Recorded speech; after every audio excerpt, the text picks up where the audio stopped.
Hi guys! So ayan nga, dahil Father's Day nga ngayong araw. Eto nga, niregaluhan nga ni Tito si Papa ng TV. Dahil nga ayan nga palang TV namin, nasira nga pala yan. Dahil nga natumba pagkasara ng pintuan namin. Halos 2 linggo na nga kami hindi nakakanood ng TV dahil nga wala kaming TV. Lagi kasi kami nagsasabi kay Papa na ang boring pag walang TV. Kaya ayan nga, buti na nga lang nagsimba sila Mama sa may Quiapo at nandun nga si Tito Melchor. Dahil Father's Day naman at kasama pa ni Papa si Mama, iniregalo niya na nga lang kay Papa yung TV. Dahil nung pag-uwi nga nila Papa dito na may dalang TV, halos tuwang-tuwa nga kaming lahat magkakapatid. Tuwang-tuwa nga kami lalo dahil nga sobrang laki nga na itong TV na to. Malaki rin naman yung nasira namin TV pero mas malaki nga itong pinalit dito. Diyan nga, inaayos na nga rin pala yung lalagyan na itong TV. O diba halos parang piyesta nga dito sa bahay namin dahil nga nagkakagulo sila. Lalo na nga itong nagbibideo dahil nahihilo na ako habang nag-i-edit dito. Napakaligalig ng camera. At ayan na nga, ina-unboxing na nga rin pala nila yung TV. Dahan-dahan nga lang pala nila yung kinakalas sa may karton dahil pag nabasag yan, yari sila kay Daddy. Syempre, pag ilalapag mo, dahan-dahan lang dahil pag napalakas ka, yari ka. Baka kasi Father's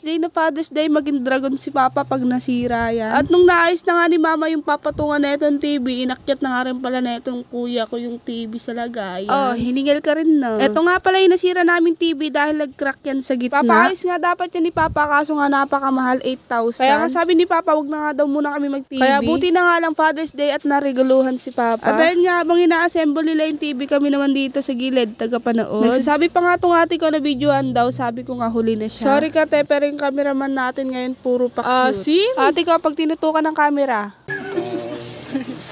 May isa pang masim. At ayan ang aking baby boy, tapos si Mali. Close sila ngayon pero mamaya mag-aaway na naman yan sila. At ayan nga, bubuksan na yung TV, panoorin natin. Parang mas... Malabo pa yung TV namin. Hindi, ganyan din makalaki. Wala pa naman. Parang hindi malaking ini. Pasyat. Parang mga kami dyan.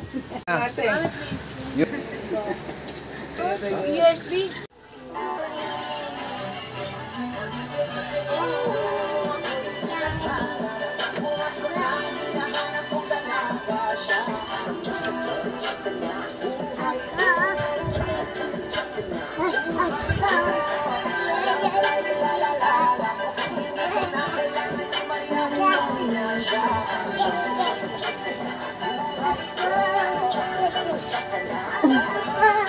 Akala ko wala ng kwenta ang buhay ko, pero sa'yo ay nagkakulay ito.